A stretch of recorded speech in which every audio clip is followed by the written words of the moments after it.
izinkan kami melaporkan bahwa akan dilaksanakan hari ini pemusnahan barang kena cukai.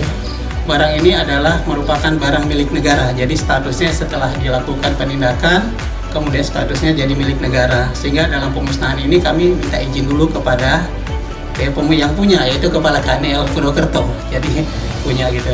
Nah, kegiatan pemusnahan ini sendiri merupakan hasil tindak lanjut dari kegiatan pemerasan rokok ilegal yang merupakan hasil kerjasama dari pihak Pemda, ini Satpol PP, kemudian dari Forkopimda, para penegak hukum dan kami Bea Cukai. Kemudian untuk jumlahnya tahun ini yang kita akan musnahkan kira-kira 827.000 batang. Barangnya kira-kira 800 juta nilainya. Kemudian ada 20 liter minuman. Nah, cukainya sendiri itu sekitar 450 juta. Berterima kasih sekali lagi, karena kalau bicara rokok, saya orang kesehatan. Saya orang kesehatan, edukasinya pasti nggak boleh merokok, ya kan? Tapi sisi lain, kesehatan itu juga dapat DPHCHT, ya, dana bagi hasil cukai rokok itu loh, Pak. Tapi sebetulnya tujuan cukai rokok dinaikkan itu supaya orang nggak beli, tetapi ternyata ya nggak ngaruh, Pak.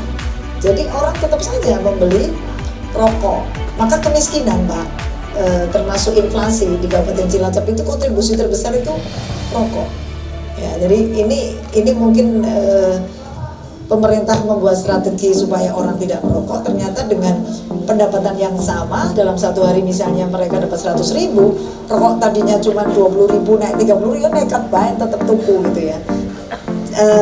Tentu ini satu kegiatan untuk edukasi kepada masyarakat juga, bahwa kalaupun mereka merokok kemudian membeli ya yang memang sudah legal, artinya memang cukainya dibayar, pajaknya dibayar gitu ya.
Tadi sudah disampaikan oleh Kepala Bea Cukai bahwa untuk sampai dengan bulan Juli itu 1,7 sebetulnya, kemudian 1,7 juta ya, untuk tahun 2021-2022 ada 800-an batang, 800.000 batang ya, yang tadi disampaikan. Kemudian juga ada minuman, jadi ciu ya, maksudnya memang mereka ilegal.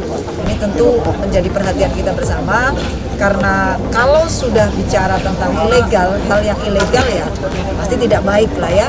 Kalau ini kan sudah penindakan, harapan kami dari pemerintah Kabupaten Cilacap dan Forkopimda serta APH mungkin yang ada di Kabupaten Cilacap ini, kalau bisa ya sebelum diproduksi ini sudah bisa dideteksi sebetulnya di mana ini diproduksi, sehingga tidak muncul barang yang ilegal. Jadi kalau yang ini kebetulan ini adalah operasi tahun 2022 ya, kerugian negara sekitar 400 sampai 500 juta. Ya. Kalau barang nilainya sendiri itu yang ini dimusnahkan itu 800 sampai 900 juta. Jadi kan unsur pajak itu, unsur cukai dalam satu rokok itu sekitar 50%, ditambah dengan pajak dan pajak rokok itu jadi 70%. Jadi memang sangat besar apabila penerimaan negara yang hilang kalau nggak bayar rokok ilegal lah, kalau tidak bayar cukai. Tadi Bu Beci nyampaikan, rokok kan nggak dikendaki secara kesehatan. Tapi hak silahkan. Tapi yang bayar pajaknya para pembuatnya supaya apa? Wong dinaikkan harganya itu cukainya juga karena supaya jangan merokok. Kalau masih merokok saja silahkan, tapi bayar. Maka dana bagi hasil cukai dan tembakau ini pendapatan yang dipisahkan, misalkan begitu menjadi pendapatan dibelikan misalkan di pemerintah kabupaten alat kesehatan kedokteran termasuk untuk paru-paru.